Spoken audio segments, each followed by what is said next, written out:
الحمد للہ وکفیٰ وسلام علی عبادہ الذین اصطفیٰ اما بعد فاعوذ باللہ من الشیطان الرجیم بسم اللہ الرحمن الرحیم وما كان اللہ لیعذبہم وانت فیہم وما كان اللہ معذبہم وہم یستغفرون صدق اللہ العظیم اللہم صلی علی سیدنا و مولانا محمد وبارک وسلم علیہ۔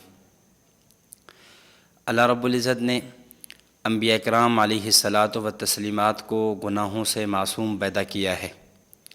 انبیاء اکرام علیہ الصلاۃ والسلام کے علاوہ باقی امت کے افراد ان سے گناہ ہو جایا کرتے ہیں، تو ان گناہوں کا علاج اور معافی کا جو ذریعہ ہے وہ اللہ رب العزت نے استغفار بتلایا ہے کہ اگر انسان سے دنیا میں رہتے ہوئے گناہ ہو جائے تو اس گناہ کا علاج یہ ہے اس پہ اللہ رب العزت کے حضور نادم ہو، توبہ کرے، استغفار کرے اور اپنے گناہوں کی معافی مانگے۔ تو یہ استغفار ایسی چیز ہے جو گناہوں کا تریاق ہے، گناہوں کا علاج ہے، اس لیے ہمیں کثرت کے ساتھ استغفار کرنا چاہیے۔ اور استغفار کا معنی یہ ہوتا ہے مغفرت طلب کرنا، اپنے گناہوں کی معافی مانگنا، اپنی لغزش، اپنی خطایا اس بھی اللہ رب العزت کے دربار میں اللہ رب العزت کے سامنے راز و نیاز کرنا، عاجزی اور بندگی کا اظہار کرتے ہوئے اپنے گناہوں کی معافی طلب کرنا، اس کا نام استغفار ہے۔ اور استغفار کے قرآن کریم میں اور احادیث مبارکہ میں بہت زیادہ فضائل اور فوائد بیان کیے گئے ہیں۔ میں چند فضائل عرض کرتا ہوں کہ استغفار کرنے کی سب سے پہلی اور بنیادی فضیلت یہ ہے کہ یہ استغفار کرنا یہ متقی لوگوں کی صفت ہے، متقین کا شیوہ ہے۔ قرآن کریم میں جہاں اللہ رب العزت نے متقین کے اوصاف گنوائے ہیں، اوصاف شمار کرائے ہیں، وہیں ساتھ ایک صفت یہ بھی بیان کی ہے کہ ان کی ایک صفت یہ بھی ہے کہ اگر ان سے گناہ ہو جائے تو وہ اس گناہ پر استغفار کرتے ہیں۔ سورہ آل عمران آیت نمبر 133، 134، 135 میں اللہ تعالیٰ فرماتے ہیں اعدت للمتقین، جنت کے بارے میں کہ جنت کن کے لیے ہے؟ متقی لوگوں کے لیے۔ اب متقی کون ہیں؟ ان کی صفات کیا ہیں؟ الذین ينفقون فی السراء والضراء والکاظمین الغیظ والعافین عن الناس واللہ یحب المحسنین والذین اذا فعلوا فاحشۃ او ظلموا انفسهم ذکروا اللہ فاستغفروا لذنوبہم، کہ مومنین کی ایک صفت یہ بھی ہے ان سے گناہ ہو جائے تو وہ اللہ رب العزت کے ہاں اللہ کو یاد کرتے ہیں اور اپنے ان گناہوں پر استغفار کرتے ہیں۔ تو استغفار کرنے کی بنیاد ایک فضیلت اور فائدہ یہ ہے کہ متقی آدمی کی صفت یہ ہے کہ وہ استغفار کرے۔ اس لیے بحیثیت مومن ہونے کے تقوی کا ایک درجہ یہ ہے اور تقوی کے حصول کا ذریعہ یہ ہے کہ کثرت کے ساتھ اللہ رب العزت کے سامنے استغفار کیا جائے۔ نمبر 2، استغفار کی دوسری فضیلت یہ ہے کہ جو آدمی استغفار کرے گا اللہ رب العزت اس کو عذاب سے محفوظ فرمائیں گے، اس کو بلایا سے، مصائب سے محفوظ فرمائیں گے۔ قرآن کریم میں سورۃ الانفال آیت نمبر 33 میں فرمایا کہ وما کان اللہ معذبہم وہم یستغفرون، جب تک یہ امت استغفار کرتی رہے گی اللہ تعالیٰ کے عذاب سے مامون اور محفوظ رہے گی۔ تو معلوم یہ ہوا استغفار کرنا وہ ایسا عمل ہے کہ جس کی وجہ سے انسان اللہ رب العزت کے عذاب سے محفوظ ہو سکتا ہے، مامون ہو سکتا ہے۔ اور نمبر 3، استغفار اللہ رب العزت کی رحمت کا سبب ہے، اللہ رب العزت کی رحمت کا ذریعہ اور موجب ہے۔ سورۃ النمل آیت نمبر 46 میں فرمایا لولا تستغفرون اللہ لعلکم ترحمون، اگر تم اللہ رب العزت سے استغفار کرتے تو اللہ تعالیٰ تم پر رحمت کرتا۔ تو اللہ رب العزت کی رحمت جو انسان پر ہے اس کی بنیاد وہ استغفار کرنا ہے۔ تو اس سے معلوم یہ ہوا کہ استغفار کرنا رحمت خداوندی کا ایک ذریعہ اور وسیلہ اور بنیاد ہے۔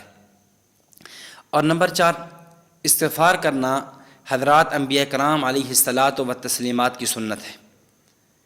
حالانکہ انبیاء کرام علیہ الصلاۃ والتسلیمات گناہوں سے معصوم ہوتے ہیں، اہل سنت والجماعت کا نظریہ یہ ہے کہ انبیاء کرام سے کبیرہ تو بہت دور کی بات ہے، صغیرہ گناہ بھی صادر نہیں ہوتے، لیکن پھر بھی انبیاء کرام علیہ الصلاۃ والتسلیمات استغفار کر رہے ہوتے ہیں۔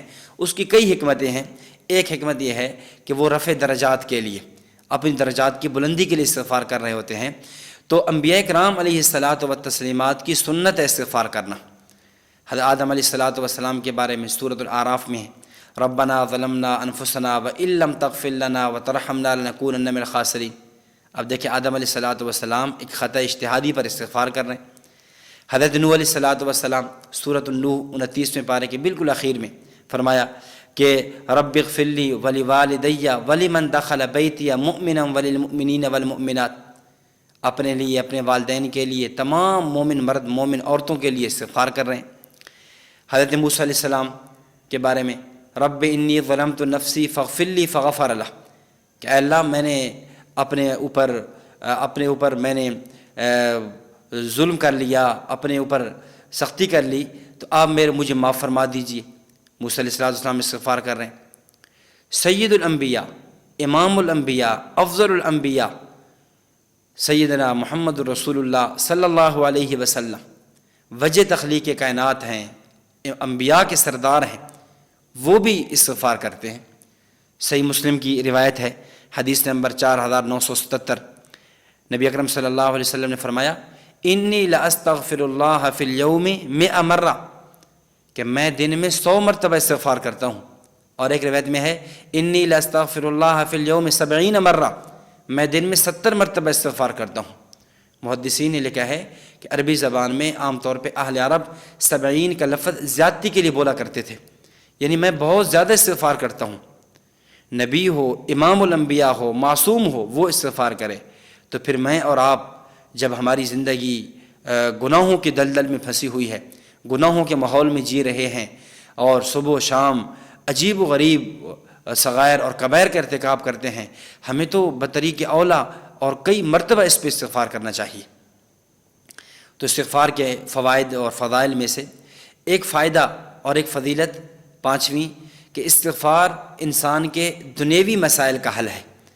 آج عام طور پہ لوگ بہت سے اعمال ایسے کرتے ہیں کہ بنیاد یہ ہوتی ہے کہ میرے دنیا کے مسائل حل ہو جائیں، میری دنیا کی پریشانیاں، دنیا کی مشکلات، دنیا کی الجھنیں وہ ختم ہو جائیں۔ تو دنیا کی الجھنوں کو ختم کرنے کے لیے معاشی مسائل کے حل کا سبب اور علاج بھی وہ استغفار ہے۔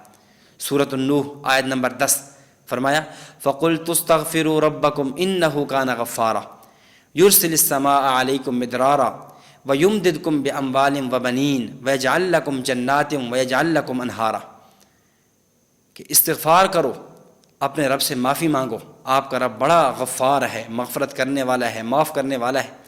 اگر تم رب سے معافی مانگو گے، یرسل السماء علیکم مدرارا، وہ تمہارے اوپر آسمان سے موسلادھار بارشیں برسائے گا،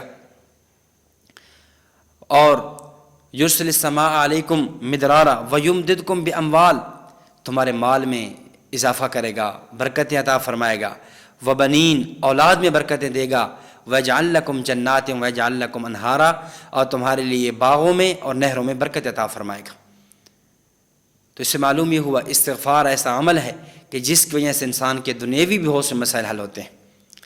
امام حسن بصری رحمۃ اللہ علیہ بہت بڑے تابعی گزرے ہیں، اپنے زمانے کے بہت بڑے فقیہ اور محدث۔ ان کے بارے میں آتا ہے ان کے پاس ایک آدمی آیا اور اس نے آ کر بارش کی شکایت کی، قحط سالی کی شکایت کی کہ ہمارے ہاں قحط سالی ہے، بارش نہیں برس رہی، جس کی وجہ سے بہت سے مسائل ہیں، مشکلات ہیں۔ تو آپ نے فرمایا کہ آپ استغفار کریں۔ دوسرا آدمی آیا، اس نے آ کر تنگ دستی کی شکایت کی کہ حالات اچھے نہیں ہیں، روزگار اچھا نہیں ہے، اور دنیوی مسائل ہیں، معاشی مسائل ہیں۔ تو آپ نے اسے بھی فرمایا کہ آپ استغفار کریں۔ تیسرا آدمی آیا، اس نے شکایت کی کہ حضرت میرے ہاں اولاد نہیں ہے، میں صاحب اولاد نہیں ہوں، تو میرے لیے کوئی ایسا علاج یا وظیفہ تجویز کیجئے کہ جس سے اولاد ہو جائے۔ تو فرمایا استغفار کریں۔ چوتھا آدمی آیا، اس نے آ کر کہا کہ ہماری زمین کی جو پیداوار ہے وہ کم ہوتی ہے، زمین کی پیداوار میں برکت نہیں ہے، زراعت میں برکت نہیں ہے۔ تو فرمایا استغفار کریں۔ تو وہ چلے گئے۔ کسی شاگرد نے پوچھا حضرت آنے والے آدمی 4 تھے، ہر آدمی کا سائل کا سوال مختلف تھا، اس کا مسئلہ اور اس کی الجھن مختلف تھی، لیکن آپ نے جو علاج تجویز کیا سب کا ایک ہی کیا۔ آنے والے نے قحط سالی کی شکایت کی تو آپ نے فرمایا استغفار، آنے والے نے تنگ دستی کی شکایت کی، آپ نے فرمایا استغفار کرو، آنے والے آدمی نے اولاد کے نہ ہونے کی شکایت کی تو آپ نے فرمایا استغفار کرو۔ آنے والے آدمی نے پیداوار کی کمی اور قلت کی شکایت کی تو آپ نے اس سے بھی فرمایا استغفار کرو۔ وجہ کیا ہے؟ تو آپ نے پھر یہ آیت کریمہ تلاوت کی۔ اللہ تعالیٰ فرماتے ہیں فَقُلْتُ اسْتَغْفِرُوا رَبَّكُمْ إِنَّهُ كَانَ غَفَّارًا يُرْسِلِ السَّمَاءَ عَلَيْكُمْ مِدْرَارًا وَيُمْدِدْكُمْ بِأَمْوَالٍ وَبَنِينَ وَيَجْعَلْ لَكُمْ جَنَّاتٍ وَيَجْعَلْ لَكُمْ أَنْهَارًا۔ تو اس آیت کے اندر چاروں چیزیں بیان فرما دی گئی ہیں۔ استغفار کریں گے اللہ بارشیں بھی عطا فرمائیں گے، اللہ تعالیٰ تنگ دستی کو بھی دور کر دیں گے، اللہ تعالیٰ اولاد میں بھی برکت عطا فرمائیں گے، رزق کے اندر کاروبار، تجارت، زراعت، اس میں بھی برکات عطا فرمائیں گے۔ تو اس لیے ہمیں بہت کثرت کے ساتھ استغفار کرنا چاہیے، اور رمضان المبارک کے مہینے میں تو اس کا اور زیادہ اہتمام کرنا چاہیے، کیونکہ حدیث مبارک میں نبی اکرم صلی اللہ علیہ وسلم نے جن 4 چیزوں کے کرنے کا ذکر فرمایا ہے ان میں سے ایک استغفار بھی ہے۔ اس لیے ہم کثرت کے ساتھ استغفار کریں، اور استغفار کے اندر جو بھی الفاظ یاد ہوں، مثلا استغفر اللہ ربی من کل ذنب واتوب الیہ، استغفر اللہ العظیم الذی لا الہ الا هو الحی القیوم واتوب الیہ، یا اس طرح جو 5واں کلمہ ہے استغفر اللہ ربی من کل ذنب اذنبته عمدا او خطأ سرا او علانیۃ واتوب الیہ من الذنب الذی اعلم ومن الذنب الذي لا أعلم إنك أنت علام الغيوب وستار العيوب وغفار الذنوب ولا حول ولا قوة إلا بالله العلي العظيم۔ یا اور جتنے بھی استغفار کے صیغے احادیث میں وارد ہوئے ہیں یا اور اسلاف نے اس کو پیش کیا ہے تو ان کا بہت زیادہ اہتمام کرنا چاہیے۔ اللہ رب العزت کثرت کے ساتھ ہمیں استغفار کرنے کی توفیق عطا فرمائے۔ وآخر دعوانا ان الحمد للہ رب العالمین۔